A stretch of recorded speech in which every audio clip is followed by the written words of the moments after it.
আজ পবিত্র বৃহস্পতিবার দিন, সপ্তাহের সর্বশেষ দিন। এই বৃহস্পতিবার দিনে আল্লাহ পাক রব্বুল আলামিনের কাছে একটি দোয়া মাত্র 3 বার পাঠ করুন।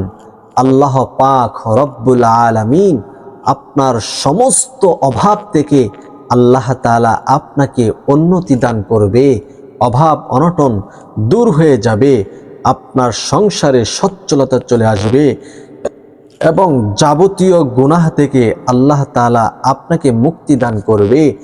যত অভাবে থাকেন না কেন, যত পাপাচার অন্যায় জুলুম করেন না কেন, এই দোয়া যে ব্যক্তি করবে খালেস দিলে, খালেস নিয়তে, আল্লাহ পাক রব্বুল আলামিন তার অভাব দূর করবে, তার গুনাহমুক্ত জিন্দেগি জীবন আল্লাহ পাক রব্বুল আলামিন তাকে দান করবে।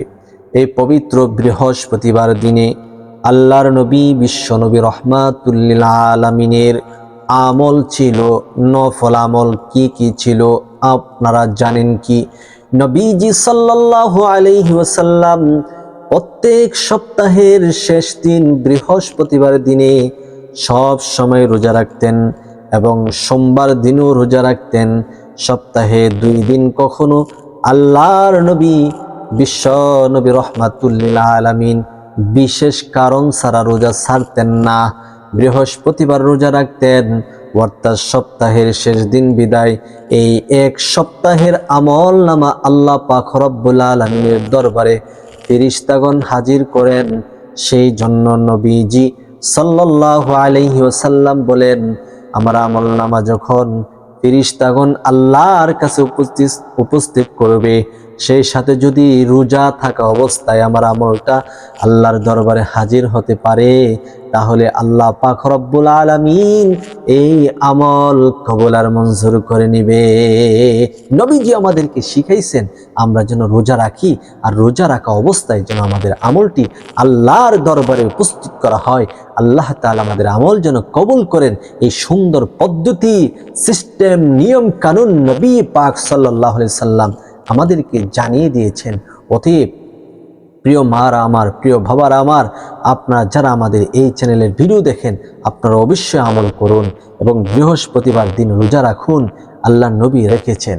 আর এই বৃহস্পতিবার দিনে অথবা রাতে ছোট্ট একটি দোয়ার কথা বলে দিব। এই দোয়াটা যদি আপনি মাত্র 3 বার পাঠ করতে পারেন, আপনার জীবনে কোনো অভাব থাকবে না, আপনার জীবনে কোনো বালা মুসিবত থাকবে না, আপনি কখনো মানুষের কাছে হাত পাততে হবে না, আপনি মানুষের মুখাপেক্ষি হতে হবে না।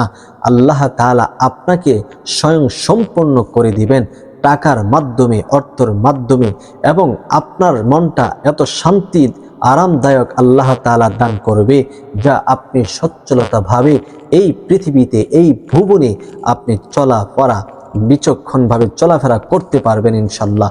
কোনো ঝামেলা হবে না। এই আমলটি করার জন্য সর্বপ্রথম আপনি নিজে পবিত্র হয়ে যাবেন, নিজেকে গুছিয়ে পবিত্রতা অর্জন করে নেবেন, ওযু করে নেবেন ভালোভাবে, ওযু শুদ্ধতার সহিত ওযু করবেন। ওযুর মধ্যে যেন কোনো প্রকার ভুল ত্রুটি না হয়। ওযু করার পরে কালিমে শাহাদাত পড়বেন, আশহাদু আল্লা ইলাহা ইল্লাল্লাহু ওয়াহদাহু লা শারীকা লা ওয়া আশহাদু আন্না মুহাম্মাদান আবদুহু ওয়া রাসূলুহু। নবীজি সাল্লাল্লাহু আলাইহি ওয়াসাল্লাম বলেন, যারা ওযুর পরে কালিমে শাহাদাত পড়বে, আল্লাহ পাক রব্বুল আলামিন তার জন্য জান্নাতের 8 দরজা খুলে দিবেন। যে কোনো দরজা দিয়ে সে জান্নাতে প্রবেশ করতে পারবে, কোনো বাধা, কোনো দরা ছোঁয়া প্রতিবন্ধকতা থাকবে না। এই জন্য চেষ্টা করবেন। আপনার তো ওযু করেন, আমরা সবাই নামাজ আদায় করি, নামাজ পড়ি, ওযু করি। এই ওযুর পরে যদি এইভাবে কালিমে শাহাদাত পাঠ করে নিতে পারেন, আপনার ভাগ্যটা পরিবর্তন হয়ে যাবে, মৃত্যু হতে দেরি হবে, জান্নাতের 8 দরজা আপনার জন্য খুলে দিতে দেরি হবে না। এইভাবে ওযু করে আপনি একটি স্থানে বসবেন, অথবা আপনি যে কোনো অবস্থায় আছেন না কেন, পবিত্র স্থানে থেকে 3 বার ইস্তেগফার পড়ে নেবেন।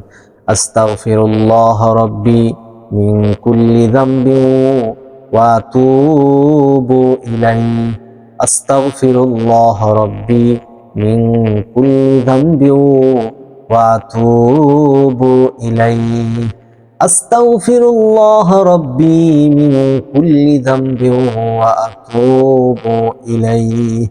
এরপর নবীজি সাল্লাল্লাহু আলাইহি ওয়াসাল্লামের উপর দুরূদ পড়বেন। আল্লাহুম্মা সাল্লি আলা মুহাম্মাদ ওয়া আলা আলি মুহাম্মাদ কামা সাল্লাইতা আলা ইব্রাহিম ওয়া আলা আলি ইব্রাহিম ইন্নাকা হামিদুম মাজিদ। আল্লাহুম্মা বারিক আলা মুহাম্মাদ ওয়া আলা আলি মুহাম্মাদ কামা বারাকতা আলা ইব্রাহিম ওয়া আলা আলি ইব্রাহিম ইন্নাকা হামিদুম মাজিদ। এরকম ভাবে তিনবার ইস্তেগফার, তিনবার দুরুদে ইব্রাহিম পাঠ করা কমপ্লিট হয়ে গেলে আপনি মহান আল্লাহ পাক রব্বুল আলামিনের দরবারে এই ছোট্ট দোয়াটি পড়বেন। আপনার সকল টাকা পয়সা অর্থ করির যে ঋণ আছে সমস্ত ঋণ থেকে মুক্তি দান করবে, আপনার সকল গুনাহ ক্ষমা করে দিবে, মানুষের কাছে আপনি মুখাপিকি হতে হবে না। সেই দোয়াটি আমার সাথে পড়ুন। আল্লাহুম্মা কফিনি বিহালালিকা আন হারামিক ওয়া আগনিনি বিফাদলিকা আম্মান সিওয়াক। আবার পড়ুন। আল্লাহুম্মা কফিনি বিহালালিকা আন হারামিক ওয়া আগনিনি বিফাদলিকা আম্মান সিওয়াক। এবার সর্বশেষ পড়ুন। আল্লাহুম্মা কফিনি বিহালালিকা আন হারামিক ওয়া আগনিনি বিফাদলিকা আম্মান সিওয়াক। এই দোয়াটা পড়বেন। এর অর্থ হলো, হে আল্লাহ, আপনার হালাল দ্বারা আমাকে হারাম থেকে বাঁচান। আল্লাহর কাছে বলতেছেন, আল্লাহ রব্বুল আলামিন, আপনার হালাল মালামাল দ্বারা আমাকে হারাম মালামাল থেকে বাঁচান। আল্লাহর কাছে হালাল খাওয়ার জন্য বলছেন এবং আপনার অনুগ্রহে আমাকে অন্যের মুখাপেক্ষী হওয়া থেকে মুক্ত করে দেন। এই দোয়া যদি আপনি করেন তাহলে কারো কাছে কি আপনার ঋণ করতে হবে, ঋণ চাইতে হবে, দাঁড় চাইতে হবে, কোনো কিছু করতে হবে? আল্লাহ পাকই তো আপনার জন্য যথেষ্ট হবে। হাসবুনাল্লাহু নি'মাল ওয়াকিল, আল্লাহু আকবার কাবীরা। এর অর্থ যারা বোঝে, এই অর্থের মধ্যে যারা ইস্তেকামত ভাবে আল্লাহকে ধীরভাবে দৃঢ় বিশ্বাস নিয়ে ইস্তেকামত ভাবে দাঁড়িয়ে থাকে, আল্লাহর কাছে চাইতে থাকে, আল্লাহ তাকে নৈরাশ কখনোই করবেন না।